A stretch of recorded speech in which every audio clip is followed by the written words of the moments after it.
Recently, there was a pageant where a young woman won the Miss Cuba, the beauty pageant for Miss Cuba. She was born and raised in Miami, and she's the daughter of Lily Estefan, which is she's famous for the show El Gol de la Flaga, which obviously people from Miami in particular know of that show. And also she's related to Emilio and Gloria Estefan. And it's created a lot of controversy. And one of the things that I see people comment on, which is laughable because I made a video about this recently, was the fact that everybody keeps saying she's not Cuban because she was born here. So Cubans are telling her she's not Cuban, she's American, and she won the Miss Cuba pageant. And it goes with what I was saying earlier in a previous video, which for Cubans, you're not Cuban if you were born here, even though you were raised with a Cuban family. And then for Americans, you're not American. So it raises the question of what's the deal with Miami and Miamians. And it really proves the point that Miami is such a unique city. So that's why I always say that you got to be proud to be American if you were born here, but also be proud to be a Miamian as well, because, you know, despite it, whether you like it or not, Miami is a very unique city.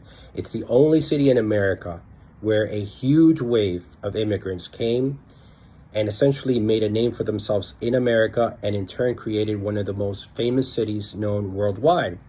These are working class, upper class Cubans that were involved in everything from the, working day to day to creating businesses to getting even into the local politics. So when you think about it, these Cubans made a city, and it kind of painted to them a sense that, wait a second, we have control here. We don't have to adapt our ways to the quote unquote American way. We could keep our customs and our traditions largely and raise our families here and future generations. So we could be Americans, but maintain the language, the culture, and the customs, and we don't have to adapt. And it goes with what I was saying. I mean, you could have been Cuban and you immigrated here, but you went to Oklahoma, for example.